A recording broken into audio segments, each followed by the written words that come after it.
Hello guys, ഈ കടന്നു വരുന്നത് ആരാണെന്ന് നിങ്ങൾ നോക്കൂ. മോനെ പൈസ ലീവ് പറഞ്ഞപ്പോ ഫുള്ള് പൈസ ലീവിലല്ല. ഇതേതാ ഷർട്ട്?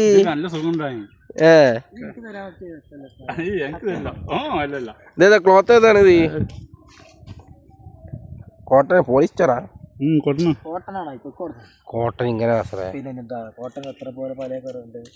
പലതരം കോട്ടന. കോട്ടൺ ആകെ ഒരു തരല്ലേ ഉള്ളൂ.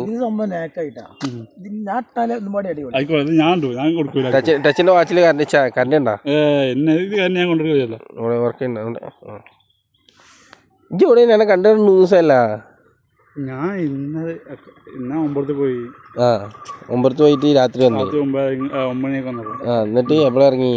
പിന്നെ ഇറങ്ങില്ല. പിന്നെ പല വാപ്പ ഓട്ടോറിക്ഷയിൽ എനിച്ചെന്ന് നടന്നു തരണി. ഞമ്മക്ക് പൈസ വേണ്ടല്ലോ. നമുക്ക് പൈസ വേണ്ട.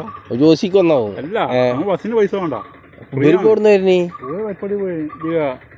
പതിനഞ്ച് പാലിന്റെ അവിടെ നിന്ന് വണ്ടി വെച്ച് വരണം. അപ്പിച്ചോ ഞാൻ അപ്പുറന്ന്. എവിടുന്ന്? ബുദ്ധിമുട്ടല്ല നടക്കാൻ. എവിടുന്ന്? ഞാൻ മറ്റേ പഞ്ചായത്തിന്റെ അവിടെ നിന്ന് ബസ്സിന് കയറി എനിക്ക് നമ്മൾ ഇറങ്ങി. ഞാൻ ഓരോ ഓട്ടോറിക്ഷ വിളിച്ചു വരുമ്പോ എനിക്ക് കൈ കയറിയിരുന്നാ പോലെയാ. തലക്ക് കഴിയാത്തവനെ ഓരേതായാലും ഓട്ടോറിക്ഷ വിളിച്ചു തരികയാണ്. അപ്പൊ ഒരു പൈസ കൊടുക്കണം. അപ്പൊ അതിൽ കയറിയിരുന്നാ പോലെ. ഞാൻ വേഗം പോന്നാണ്. അപ്പൊ വേഗം പോരാ. 2 ടീം ഒരുമിച്ചല്ലേ എത്തിയത്. എന്റെ വാപ്പ ഓട്ടോറിക്ഷ വിളിച്ച് ഇവിടെ എത്തി. ഇഞ്ചി കഷ്ടപ്പെട്ട് അവിടുന്ന് നടന്ന് സ്റ്റാൻഡിക്ക് നടന്ന് നടക്കല വിഷയല്ല. നടക്കണ വിഷയല്ല. ഈ വെയിലും കൊണ്ട് നടക്കണ കൊണ്ട് ആ ബാറ്ററി ശീലം ഇരുന്നാ പോലെ.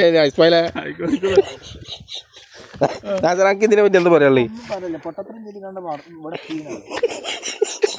എനിക്ക് ബസ്സിന് ഫ്രീ ആണ് പറഞ്ഞാണ്ട് ബാപ്പി മോനും ഓട്ടോറിക്ഷയിൽ തന്നെ ഒരുത്തൻ കഷ്ടപ്പെട്ട് നടന്ന് വെയിലും കൊണ്ട് കണ്ട് ബസ്സിനും കയറി. സത്യാവസ്ഥ എന്താ പരിപാടി ഞാൻ അറിയില്ല. പിന്നെ ഉള്ളത് ഇപ്പൊ ആലോചിച്ചുണ്ടാക്കിയതാണേ. അന്നൊന്നും കാണാൻ തുടങ്ങിയ ഇപ്പൊ ഇങ്ങനെ ആലോചിച്ചതാണ്. ഇത് ശരിയാക്കി തരാം അവിടേക്ക്.